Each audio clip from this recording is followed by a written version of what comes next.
Okay, I'm going to go through some random topics tonight. I'm not going to pick anything specific. I was just reading through the news articles today, and I thought there was a lot of stuff on there that people just like to discuss or just like to hear about so they can discuss it. And some of those things were Elon Musk was reported to have fired 2,000 employees over somebody's joke. Yeah, that's not confirmed. That's not true. But I'll tell you what is true. I reported a few days ago that Turning Point USA had a 50% increase in applications for memberships. And that was 5 days ago. And 2 days after that, so this data is 3 days old, they went from 18,000 new membership applications to 37,000 new membership applications. So they had literally 19,000 more in 2 days. So that's interesting. So what are these membership applications for? These are colleges that are applying for memberships to Turning Point USA. So we're going to have chapters at those colleges. And I already know that there was at least 1,000 high schools that also had chapters at Turning Point USA. So that's going to be interesting. In the near future here, we're going to see a lot more people out there talking and debating topics that some of the wokest leftists really, really hate. They don't like to talk about things. So clearly, because look what happened. What we did find out today was that Jimmy Kimmel, by coming out and talking about the right trying to score political points utilizing Charlie Kirk's death, was indefinitely suspended from his job. ABC pulled the Jimmy Kimmel show, and he is, I don't want to say that he's fired, although that's being reported. It says that his show has been indefinitely suspended. So that we do know. Now, we already know about the South Park episode. I don't necessarily think that the South Park episode should have been pulled. I think Charlie Kirk, he actually said definitively that he liked the episode. So to pull that, I can understand it in the situation. They pulled it from the lineup of Comedy Central, but it's still left on Paramount Plus. I'm not saying go watch it, especially if you're a Christian. I'm a Christian. I'm not going to tell you to go watch something that God would not want you to watch. So, but if you do go watch it, that's where it's at. I'm just not telling you to go do it. A couple other things I wanted to talk about tonight.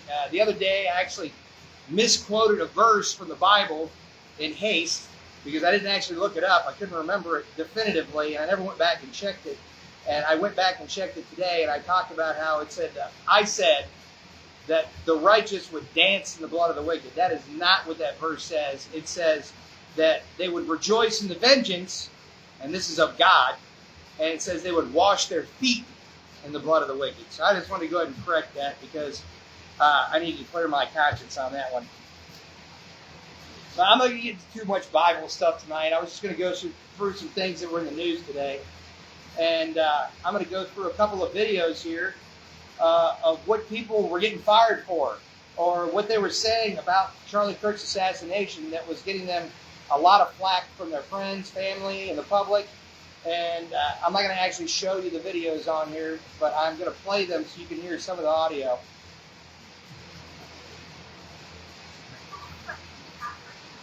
I really don't think that's going to be loud enough. I'd have to hook this up to a speaker.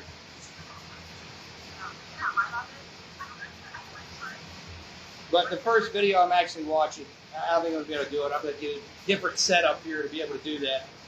But this is a Starbucks employee, and she's being asked to write Charlie Kirk's name because the person that's ordering the coffee is saying that they are Charlie Kirk. And the woman behind the counter is telling them that she's not going to do that because it's a political message. That's a name. Now, what the person means by that, obviously, is that they don't want to do it. It has nothing to do with whether it's a political message or not, because if it was something else, like a message that was associated with some kind of woke ideology or wokest terminology, then I think that they would obviously go ahead and do that. But since it was a conservative political message that she was associating that with, she wasn't going to do it. So I was hoping this would be a little bit easier to do here, but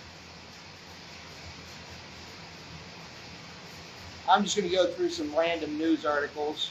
I want to try to associate them specifically with, or find ones that are associated specifically with everything that's going on with Charlie Kirk. But I'm going to put a smattering of a few other things in here. 3 law enforcement officers killed, 2 others injured in a Pennsylvania shooting.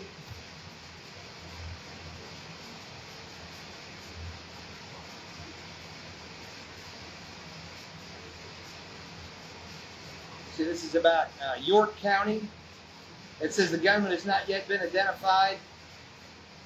According to the Pennsylvania State Police Commissioner, Colonel Christopher Paris.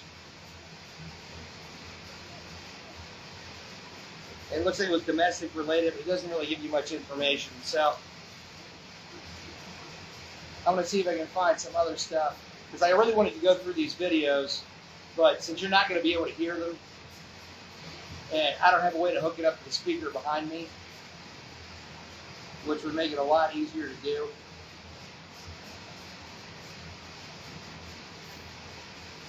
I'm not going to go too in-depth into this tonight because it's probably not going to be interesting enough to stay on here and listen anyway.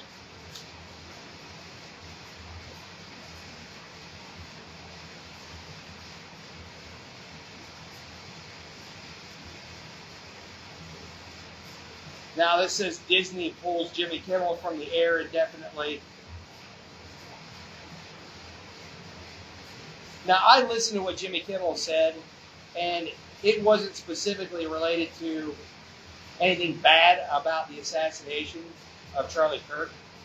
It was just directed at the fact that he was implying that the person that committed the assassination, Tyler Robinson, was possibly a MAGA person, which by his own family's interviews, they've given comments on this saying that he was a moderate leftist, but clearly when you actually look at the groups that he was associated with, the trans cult that he was in, he was much more further left than they actually understood. His grandma actually said that they had to have the wrong person because he was such a sweet boy and there's no way he could have done such a thing. But clearly,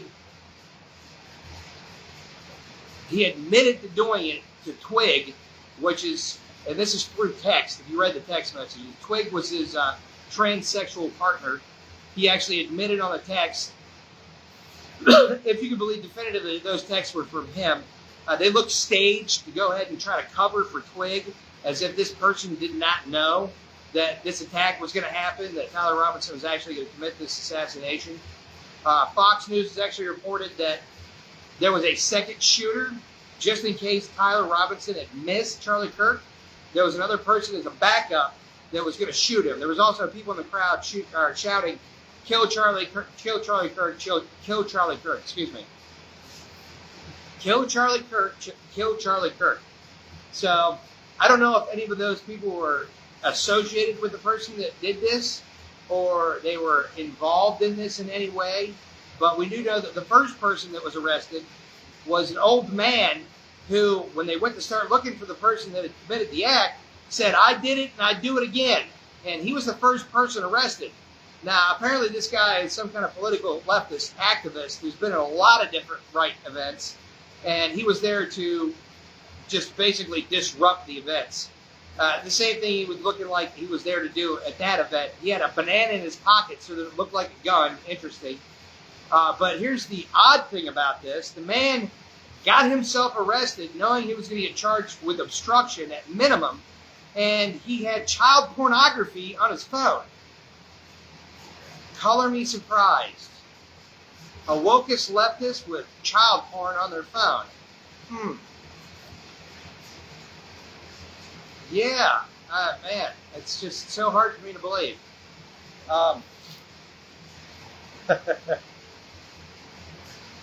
But when you're talking about groups of people that go out and they hang out with parades where they have men, fully nude men, and they have their genitalia covered in glitter and body paint and are gyrating in front of children. So, no, I guess it's not really too far of a stretch for me to believe that they might have child porn on their phone.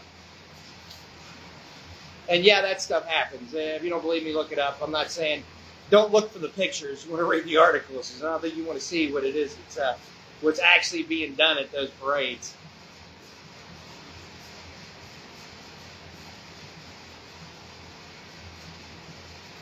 Yeah, Tim Pool's got an IRL live cast, I believe, going on right now where he's discussing a lot of similar topics.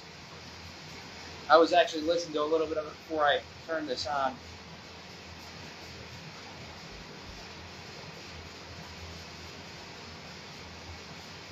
Still have not heard anything yet about the people that were in the Discord chat that were talking about the day before Charlie Kirk's assassination that tomorrow he was going to be dead, and then going back into that. Now, originally I had heard that it was 20 people, but in the updated version of that, it's supposedly it's definitively 6 people that were associated with a specific Discord chat, and they came on the next day saying that, see, we told you so. So there were multiple people involved in that. I've not heard anything about any arrests. Hopefully in the very near future we get some information on that. But in different news, we got Pam Bondi today was coming out saying that she was going to start a crackdown on hate speech, which is a made-up term to try and get rid of free speech. Because if they can classify anything as hate speech, and here's the thing, who's created the definition of hate speech? Because that's what you're really going to look at. This is completely subjective. What is hate speech?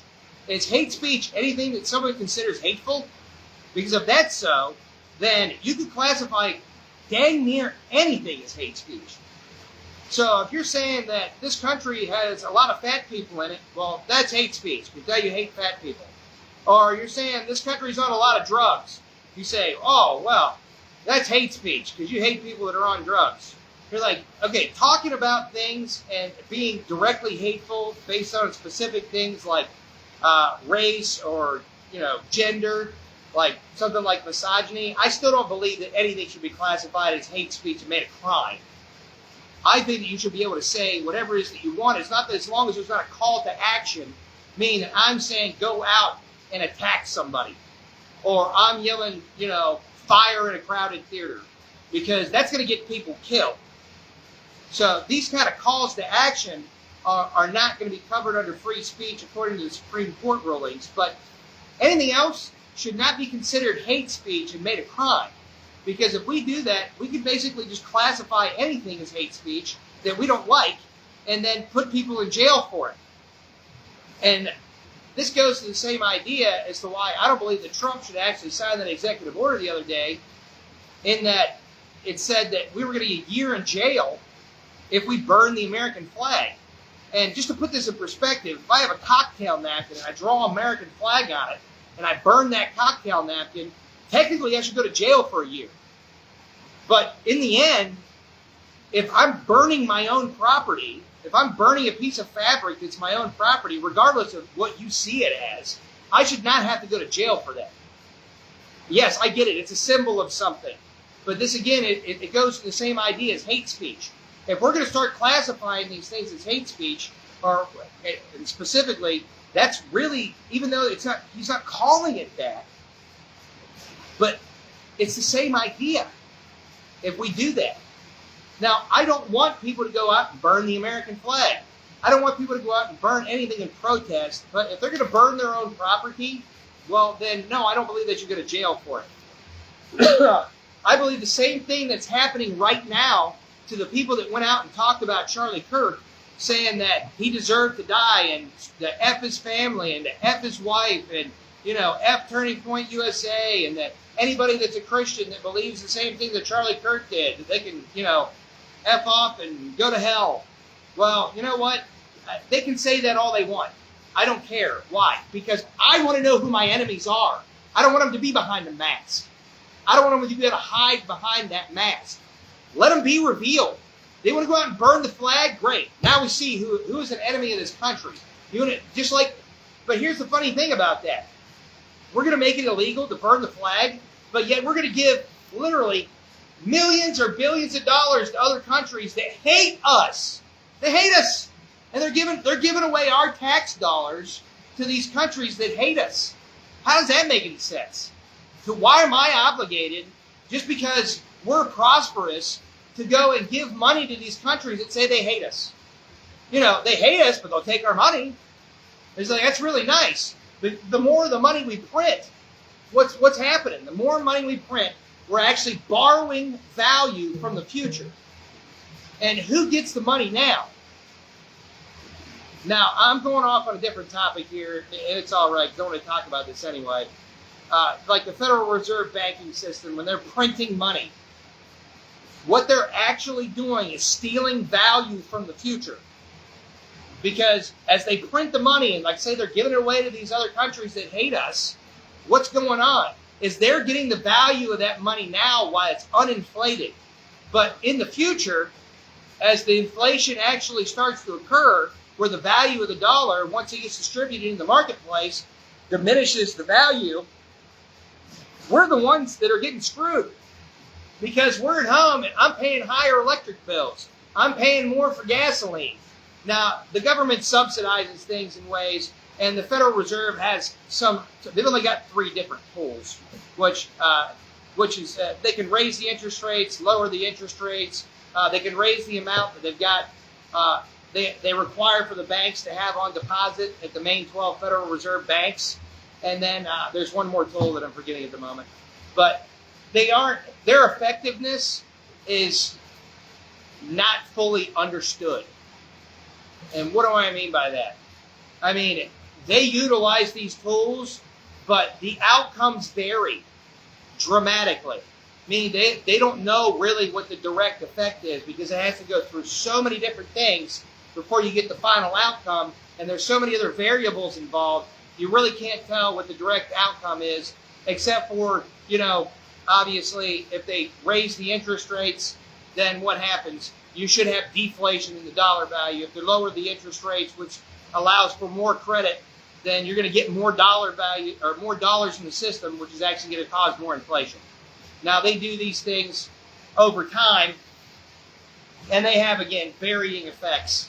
But in the end, the system of Federal Reserve banking, with placing a specific amount on deposit for these banks, it's all fiat currency anyway. We're no longer on the gold standard. It's not a fractional reserve system that could have stayed in place, where we're actually on the gold standard, where they have to have some kind of value asset. Now, they say we're on the petrodollar, but what does it even mean anymore? In the end, it really doesn't even have, it doesn't actually have a determinate meaning. They can say it means whatever, but what do we really have? So, you know, with the system that we're in, and the inflationary value of the currency that we have, and us giving it away to all these countries that hate us, that doesn't make any sense. So, oh, my goodness. Now I'm trying to go back to what it was that I was talking about to begin with. I hate going on these tangents and then forgetting my original point. But unfortunately, sometimes that happens. So,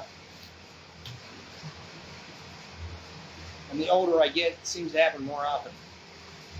I don't think I'm quite Joe Biden yet, but every now and again I'll get some word salad because I have the inability to articulate something appropriately. Start using multiple adjectives that become redundant.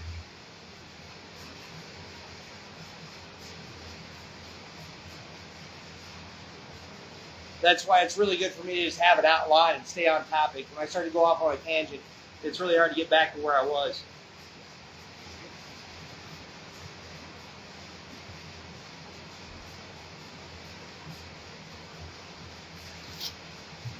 So apparently now it's being reported that Charlie Kirk's assassin had a driver.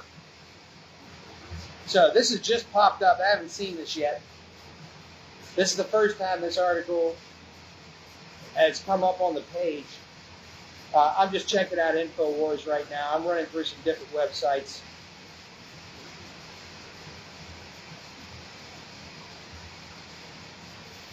A lot of spin going on the left. A lot of bias. I mean, it's almost like everything's propaganda anymore. And if you really want to know what's going on in the world, and I've found this to be about 80 to 90% true, just go watch CNN. And whatever they're saying, it's the inverse. It's pretty much the exact opposite. That's what I found out, especially during the election season. Wow, it was crazy. all these studies they were putting out and all these polls, they're saying, oh, this, even go back to 2016 with Hillary Clinton. She's going to win by a landslide. And it's like, none of that stuff was true.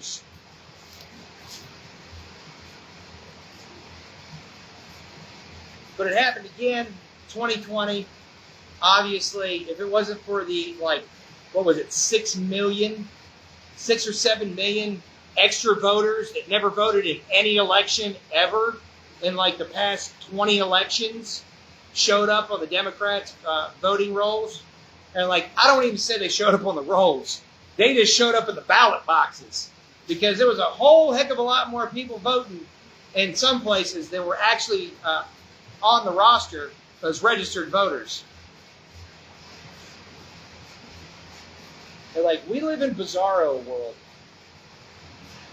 Where trusted media news outlets are constantly just gaslighting us.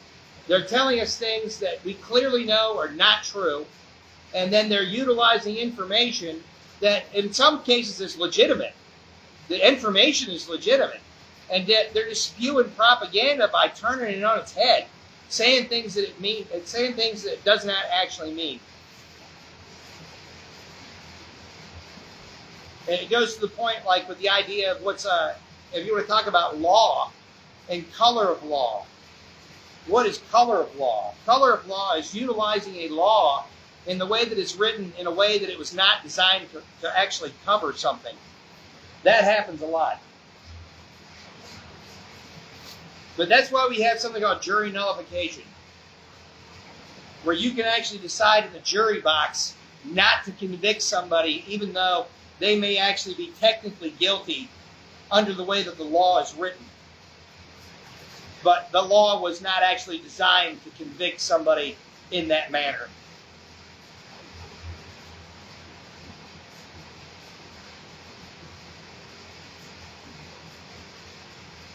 All right.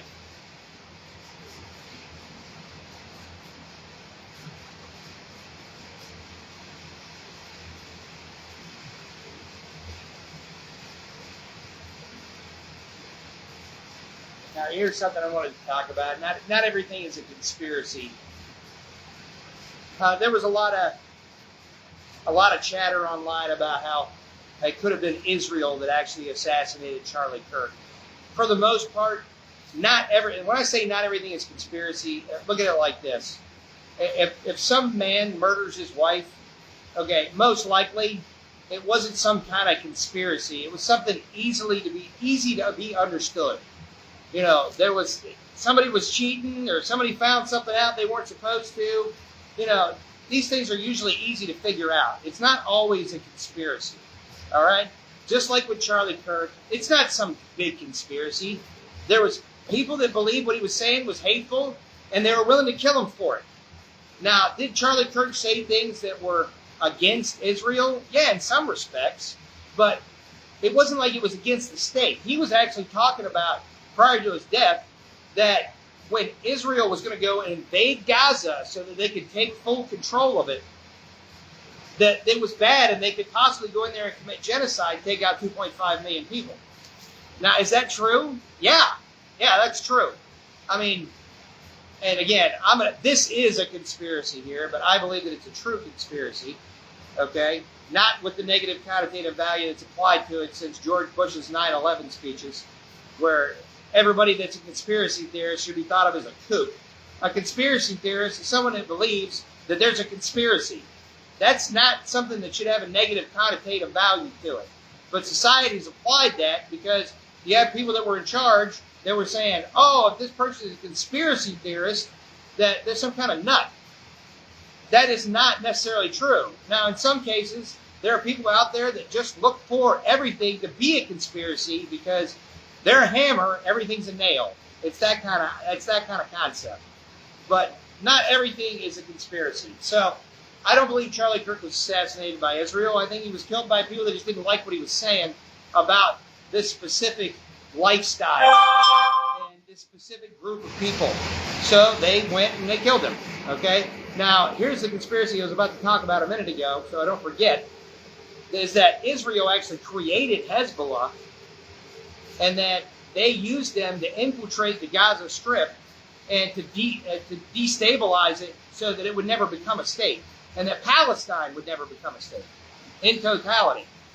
Because after the Balfour Declaration, when Israel was actually given the land back, they were actually granted a much larger portion of land than they actually in the end got. But here's the thing. The real Semitic peoples, not the Jews that came back, the blonde-haired and blue-eyed Jews that went back to Israel, those are not Semitic peoples. Personal opinion, but I do believe it's founded in fact. And that the people that were there are Semitic peoples, like the Palestinians. And the Palestinians were the ones that had already occupied that land. So the only way for Israel to get it back was to go in there and kill them and kick them out. Now, in the end, they were supposed to get moved into their own area, and then both Israel and Palestine would become a state. Well, as of yet, neither has been ratified to become a state in the UN. But the conspiracy that I was talking about, so I don't get off on a tangent here too far, is that Hezbollah, which is a terrorist group, the one that's actually the one that attacked Israel at that music festival over there. Was it just outside of Jerusalem? No. I can't remember the name of the town. But obviously it was right near the border of Gaza. So they were actually going in there, and the thing is, the IDF, there's plenty of IDF everywhere over there. So they should have been able to respond much more quickly than 6 hours later. That also is a conspiracy, which, one, again, that I believe is true. Now, I think Charlie Kirk was in the same line of thinking here along that, because it's just logical to believe that that's true. Now, as far as Hezbollah is concerned, I don't know where he stood on that, and that, that the intelligence agency Mossad over in Israel actually created Hezbollah and funded them so they would destabilize Gaza. And also that they would be able to spy on them. In truth, I think that was happening. But again, this is an opinion. Take it or leave it. Doesn't matter to me. And most people probably wouldn't even look into this to begin with. So, what I'm saying with this conspiracy, though, is that Charlie Kirk was actually talking about the belief that Israel was going to go in there and possibly commit genocide on these 2.5 million people. Now, are they? I don't know. Could that happen? Well, yes, it could happen, but that's not what they're saying they're going to do. But they're already attacking right now. That's definitely in the news. That operation has started, where they have actually invaded the Gaza Strip now and are trying to take control. So how far is that going to go? I don't know. Benjamin Netanyahu, I believe, is a creep. I also believe he's a fraudster. And if I'm correct, he shouldn't even actually be in power right now because of the elections over there. His party, and actually, I can't remember exactly how their government is working, but the last time I checked, they were saying, the people in the country were saying he should not actually be in power, and because they said that he had a stand down that was ordered by him, that he needs to be investigated. Now, I do remember the speech they gave himself that after this was all said and done, there's going to be an investigation as to whether or not there was a stand down. Well, is he going to investigate himself? Because I think they're the ones that everybody's pointing the finger at him, saying that he would have been the one that would have called for the stand down. So, what do we know about that? There's a lot going on over there. There's a lot going on in geopolitics.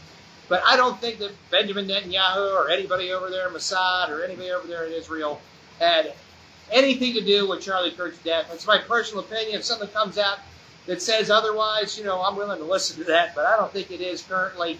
I think that it was literally this trans cult that didn't like what Charlie Kirk was saying, and they were going to kill him. And they had decided to do it, I don't know when.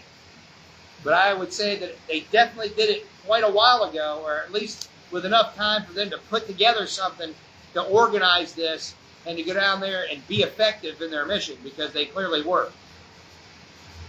Now, that report that there was a driver for the assassin, I don't know about that. I just saw the news article on there. I have to look it up. I'm going to read it myself here in a few minutes. I'm not going to be on here very much longer because I really didn't prepare too much for this. I just want to get on there and look through some things. I was going to pull up these YouTube videos, like I said, and since you're not going to be able to hear them on here, it's going to be kind of ineffective.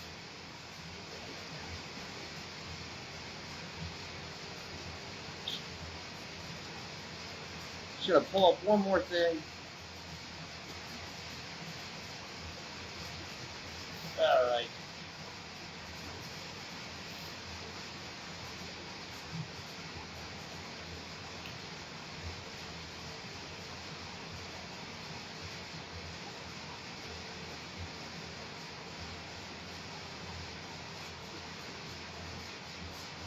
Most of the primary news articles are all about the same thing.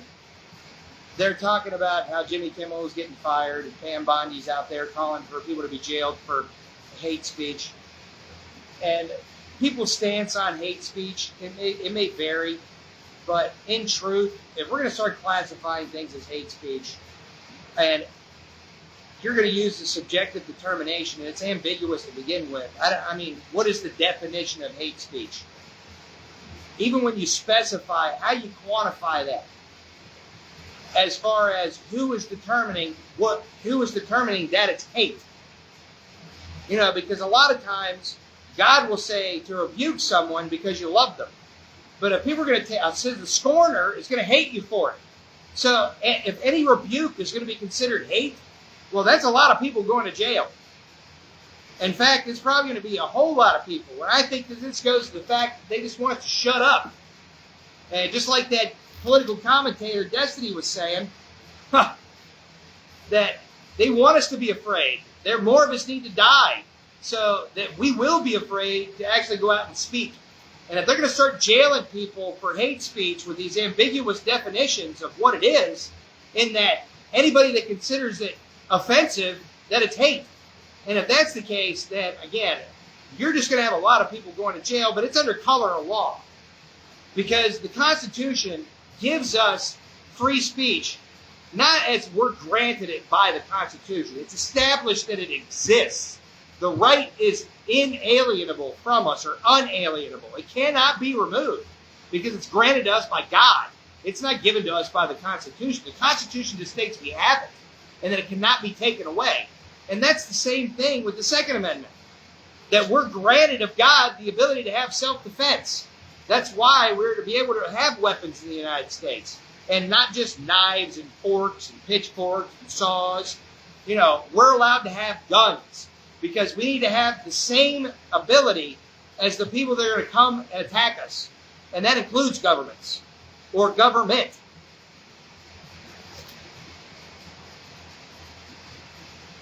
But as far as I'm looking at all this right here, that's all I want to go through tonight. Just a little bit of stuff. It was really just to have a look at what was going on. Again, I couldn't go through these videos. Next time I'm going to be a little more prepared for this. So, you guys have a good night.